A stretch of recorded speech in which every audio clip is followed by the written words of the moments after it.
Jemaah sekalian yang muliakan Allah Subhanahu wa taala, saya sampaikan dua amalan. Insyaallah manfaat.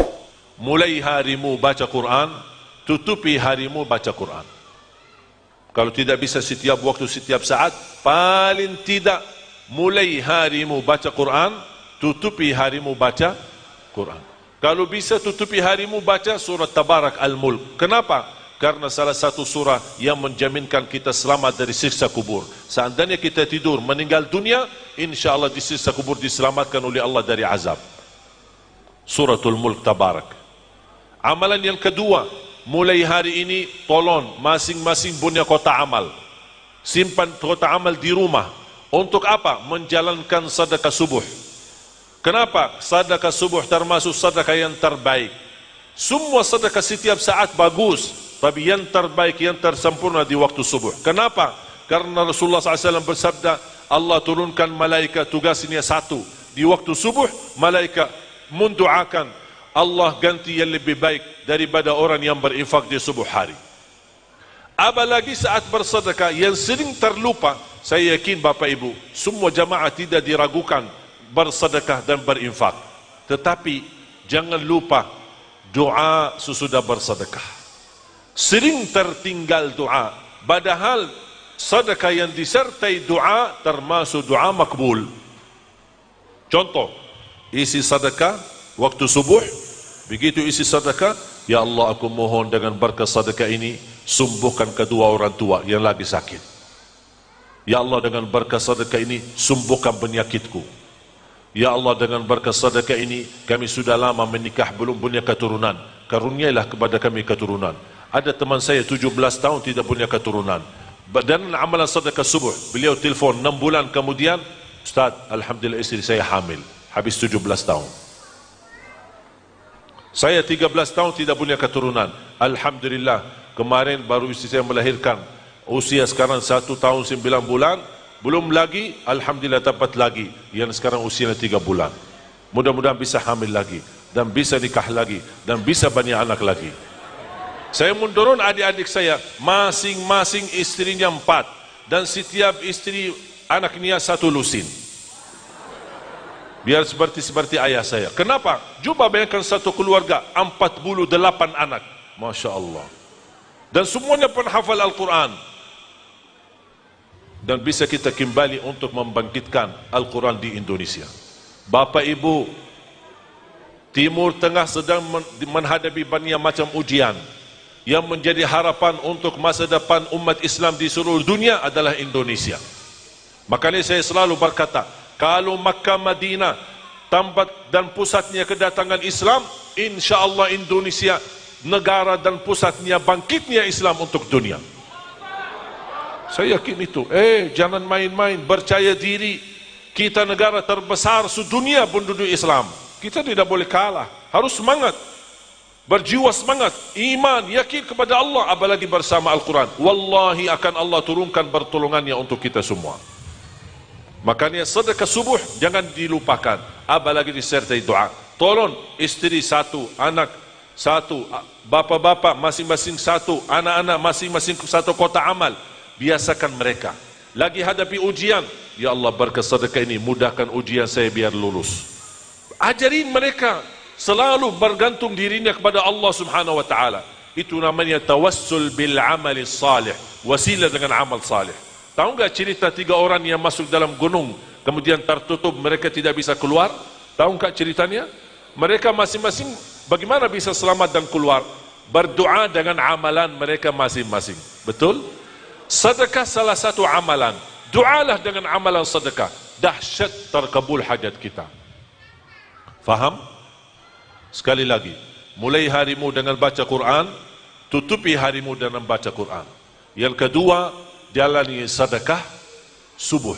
Ketika sudah kotak amal terisi full, silahkan seikhlasnya serahkan kepada masjid boleh, kepada pesantren boleh, kepada yayasan boleh, kepada guru yang kita percaya boleh.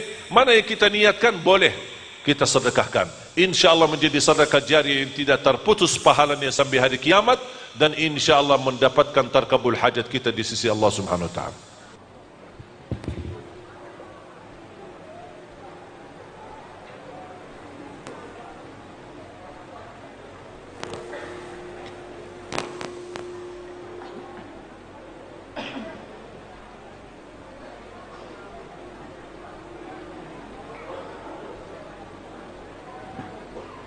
Sudah biasa cuci piring. Sudah saya faham cuci piring, cuci gelas. Saya suka bantu istri di rumah cuci piring. Jadi Rasulullah SAW suka bantu di rumah istrinya. Ngepel di rumah, cuci piring, masak. Kadang-kadang istri capek tidur, dapurnya kotor. Bangun pagi, kok dapurnya bersih? Siapa yang bersihin? Wallahu a'lam.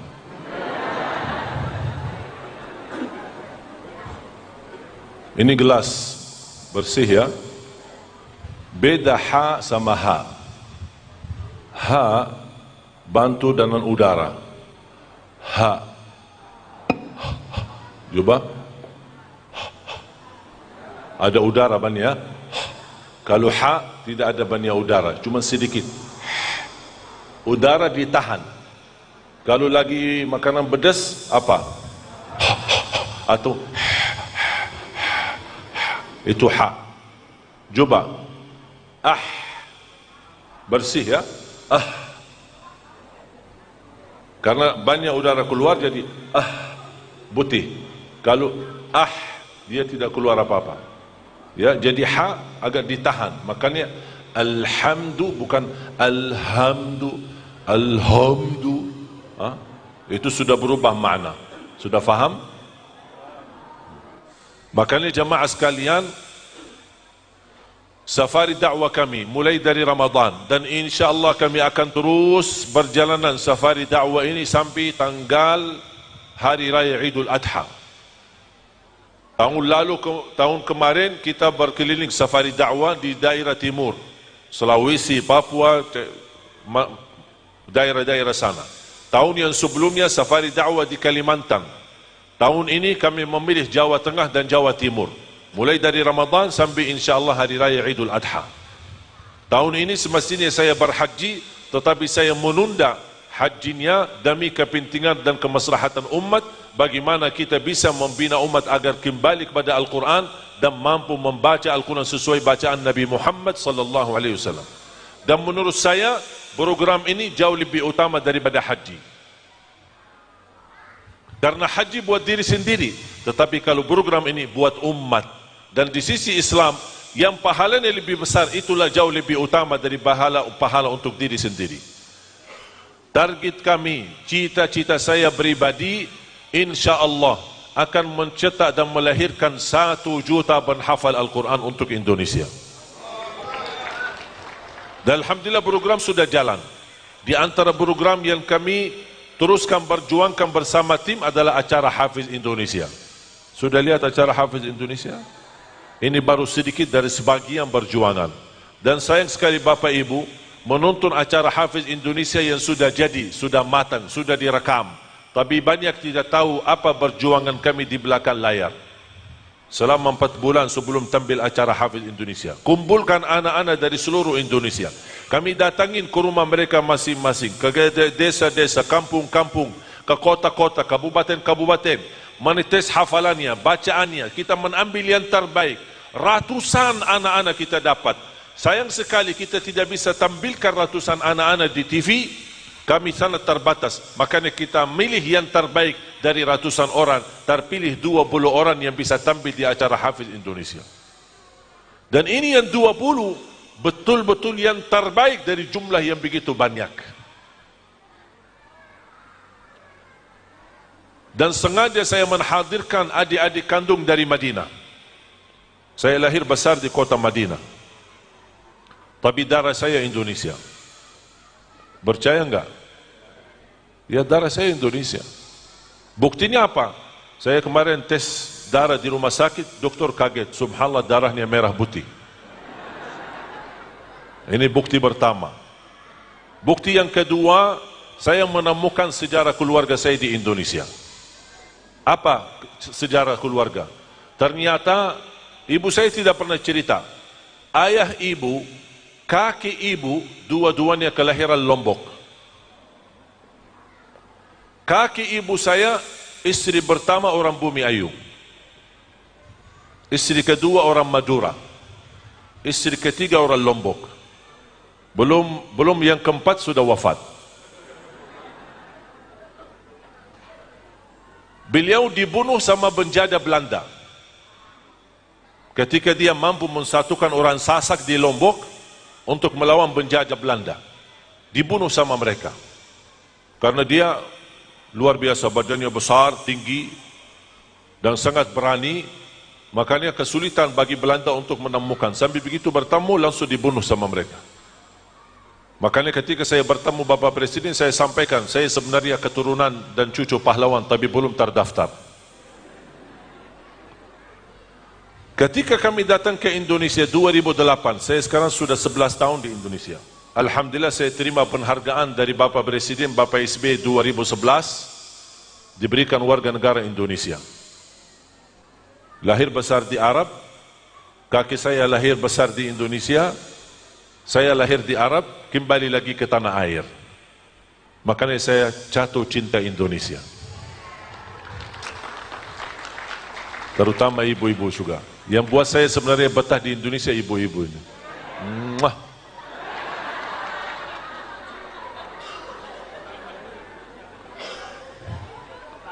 Salah satu perjuangan kami, saya menghadirkan adik kandung. Saya punya saudara 12, timnas. Saya datangkan adik saya, ada 5 di Indonesia. 1 perempuan, 4 laki. Yang perempuan saya sudah jodohkan sama orang Indonesia, teman saya di Jakarta. Yang laki-laki 2 membawa istrinya dari Arab. Yang 2 lagi saya jodohkan sama orang Indonesia di Jakarta.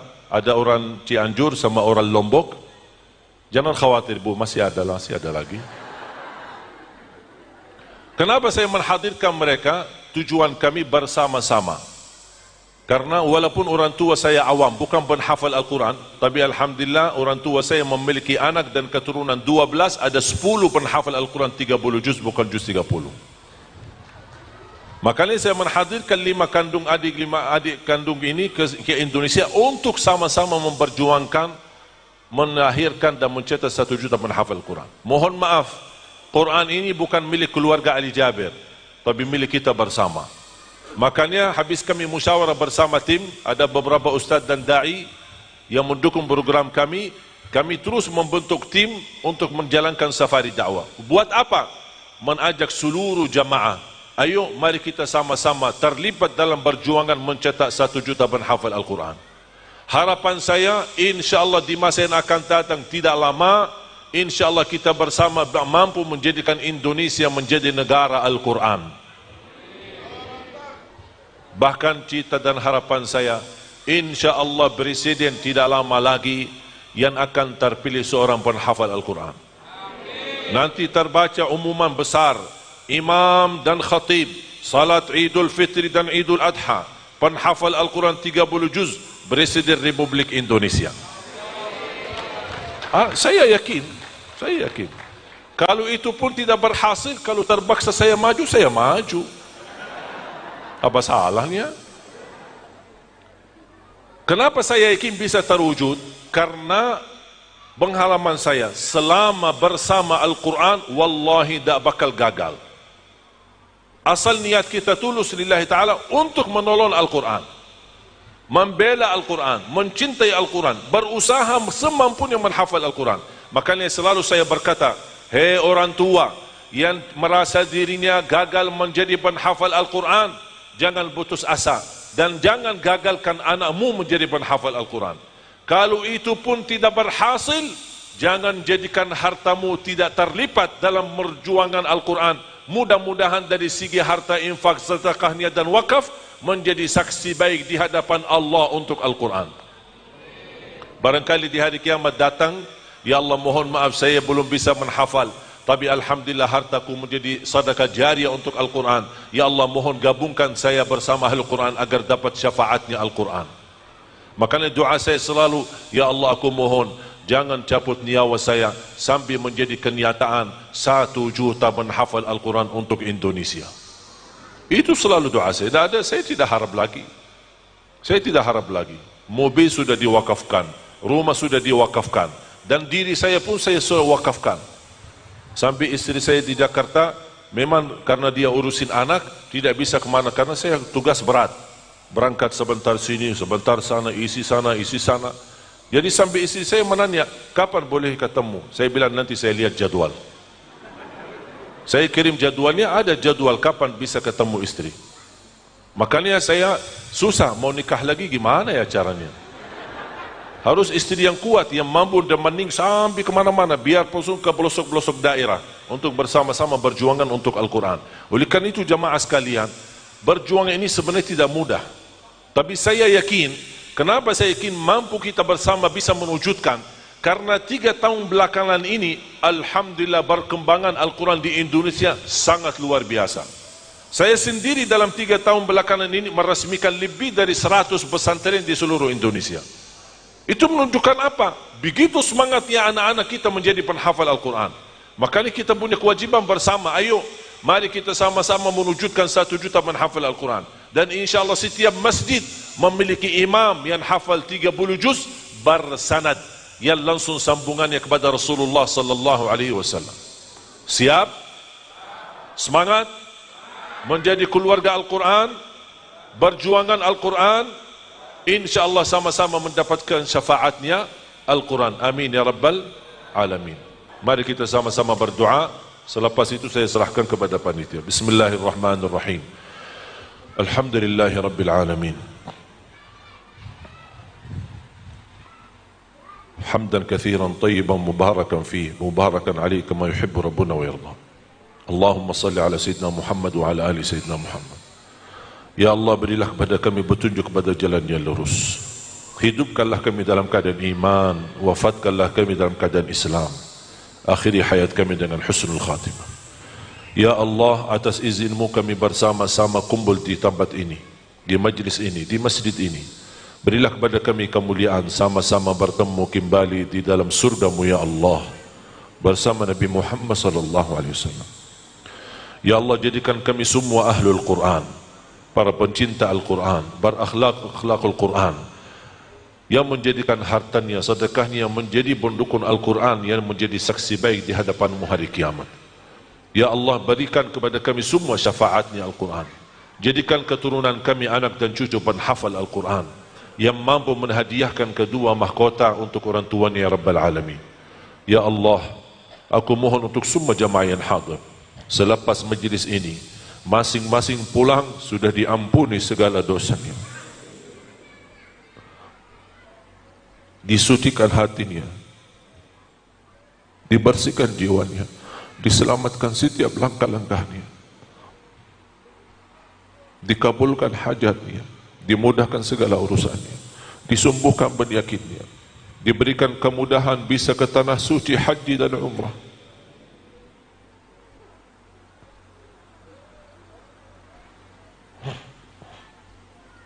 Birahmatika ya arhamar rahimin.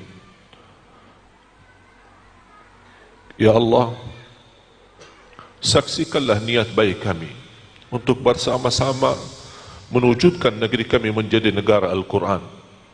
Saksikan niat kami dan upaya ikhtiar kami menjadi amal salih yang tidak terputus pahalanya sampai hari kiamat. Jadikan perjuangan kami ini menjadi sedekah jariah bagi kami dan keluarga kami ya Rabbal Alamin. Ighfir lana wa liwalidina wa li jami'il muslimina wal muslimat wal mu'minina wal mu'minat al ahya'i minhum wal amwat. Rabbana atina fid dunya hasanah wa fil akhirati hasanah wa qina adzaban nar.